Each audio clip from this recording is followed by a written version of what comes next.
Bienvenue mesdames, messieurs à l'édition d'information de la mi-journée sur Camnews 24 IDFM en direct de Garoua.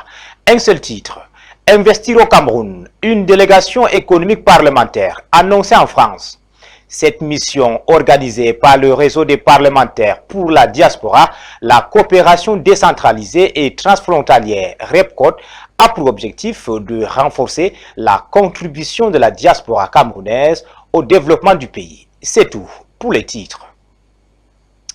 Bienvenue sur Camnews, mesdames, messieurs. Investir au Cameroun, une délégation économique parlementaire, bientôt en France. C'est pour convaincre la diaspora à investir massivement au pays en leur présentant la pléiade d'opportunités disponibles. Yves Anselme Tchadiofo et Ghislaine Kouga. Densifier la contribution de la diaspora camerounaise au développement du pays, c'est l'ambition du réseau des parlementaires pour la diaspora, la coopération décentralisée et transfrontalière REPCOD. D'après une communication d'André Manius Ekoumou, ambassadeur du Cameroun en France, une mission économique parlementaire est prévue à Paris du 8 au 12 avril 2025 à cet effet. Un rendez-vous important en matière d'information et de recherche de partenariat, au cours duquel sont invités et attendus la communauté camerounaise, les responsables d'entreprises, les porteurs de projets, les associations de la diaspora. Cette rencontre sera meublée de débats axés sur les opportunités d'investissement au Cameroun, des rencontres d'affaires, des discussions de haut niveau impliquant des présidents de région, des ministres ainsi que des visites sur le terrain. La France n'est pas le seul cadre d'échange prévu car les discussions vont s'étendre en Belgique au cours de ce mois d'avril dans l'optique de susciter auprès de la diaspora camerounaise une réelle volonté d'investir au Cameroun. Il est important de souligner l'apport plutôt considérable des investissements réalisés par les Camerounais de l'étranger au pays, générant de nombreux emplois et de la valeur ajoutée, sans compter la masse constituée de transferts de fonds contribuant à la dynamisation de l'économie nationale. S'agissant des mouvements d'argent précisément, l'on estime à 365 millions de dollars, soit plus de 221 milliards de francs CFA en 2022, les transferts de fonds des Camerounais de l'étranger vers le terroir, soit une hausse d'environ 5% comparée aux 350 millions de dollars de 2021, selon les données de la Banque mondiale contenues dans un rapport. Pour mémoire, le réseau des parlementaires pour la diaspora, la coopération décentralisée et transfrontalière REPCOD sert de liaison entre la diaspora camerounaise, les institutions nationales et celle de leur pays d'accueil. La localité de Touroua célèbre l'arrivée d'un point d'eau salvateur, un espoir face aux maladies hydriques. Il s'agit d'une pompe à motricité humaine qui soulage les populations longtemps confrontées à la pénurie d'eau potable. Boubacar Adama nous amène à Touroua.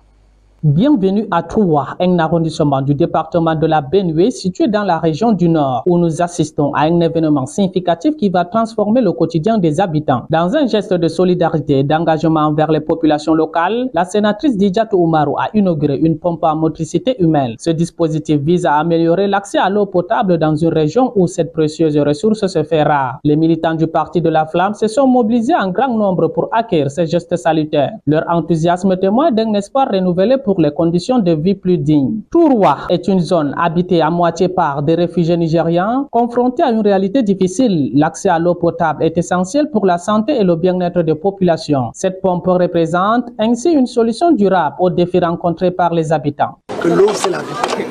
Et il en manque de l'eau ici. Et également, dans mon mot, vous avez trouvé, j'ai dit que cette eau va servir à au moins 250 ménages. Et ça va servir à la prévention des maladies. Cet acte concret d'engagement marque un tournant dans la lutte pour améliorer les conditions de vie à Touroua. Ce qui nous amène à Touroua, c'est pour rétrocéder cet appui et l'eau potable à la population de Touroua. Comme disait quelqu'un, l'eau c'est la vie. Sans l'eau, il n'y a pas de vie. Et nous savons qu'en saison sèche, nous souffrons beaucoup pour avoir de l'eau et surtout de l'eau potable.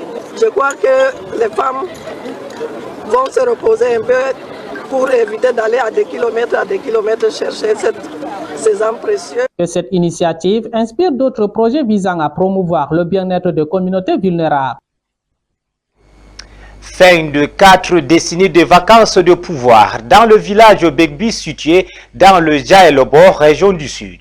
Le chef supérieur Boulou a été intronisé devant tous les fils et filles de la localité. Kabirou Ismaïla. L'arrondissement de Bembi niché dans la région du Djailobo, a été le théâtre d'un événement d'une portée historique.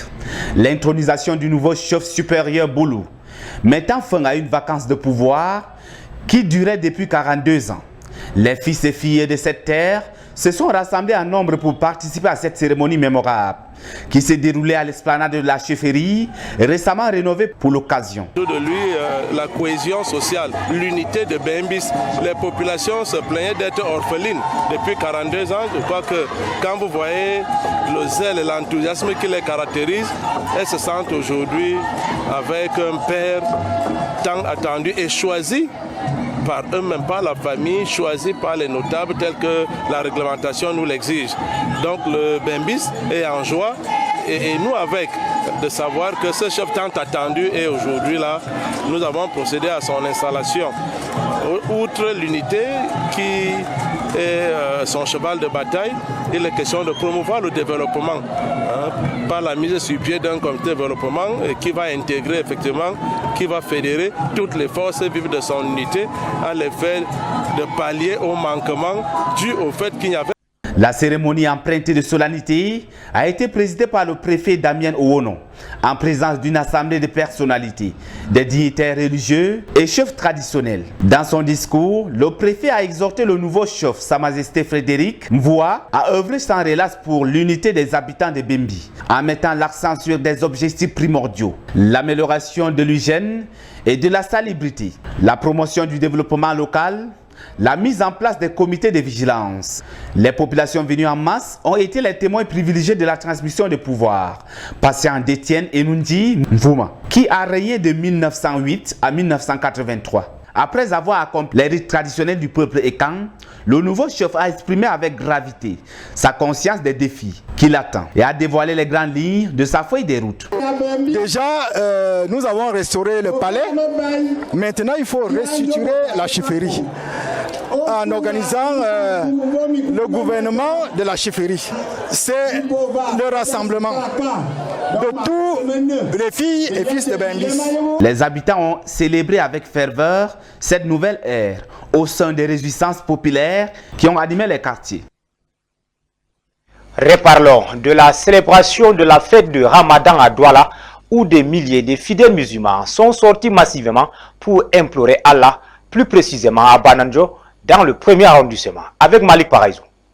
Le lundi 31 mars 2025, le Cameroun a célébré la fin du Ramadan avec une fervente prière à Douala. Cette journée, marquée par la spiritualité et la convivialité, a rassemblé des milliers de fidèles musulmans devant l'esplanade de la poste centrale, le lieu officiel de célébration. Les autorités administratives, traditionnelles et parlementaires étaient présentes, témoignant de l'importance de cet événement dans la vie communautaire.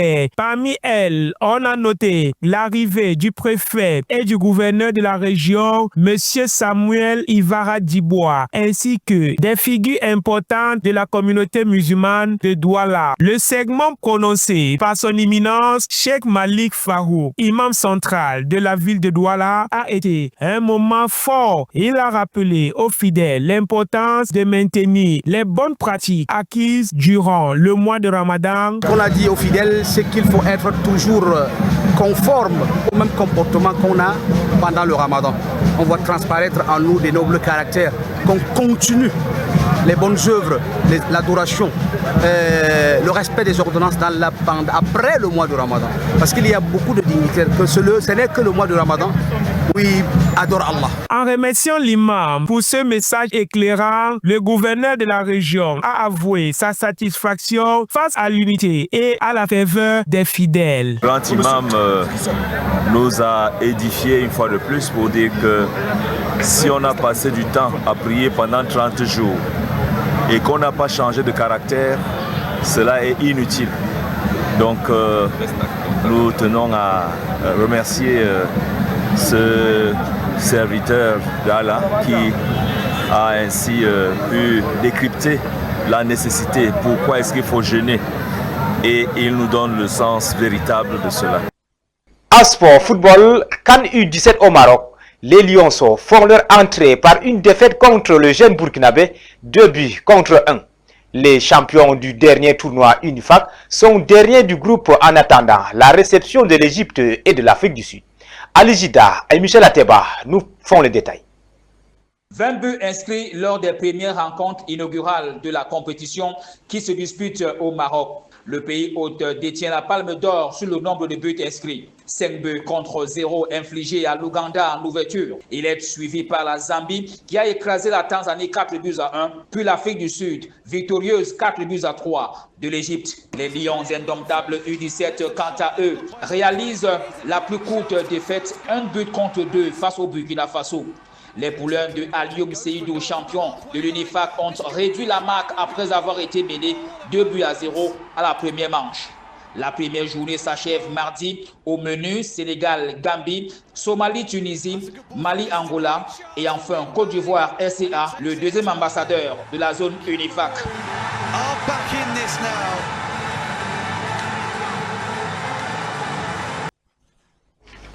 C'est la fin de cette édition de la mi-journée sur CamNews 24 IDFM en direct de Garoua, mesdames, messieurs. Merci de nous avoir regardés. Nous vous donnons rendez-vous quand il sera 20 h.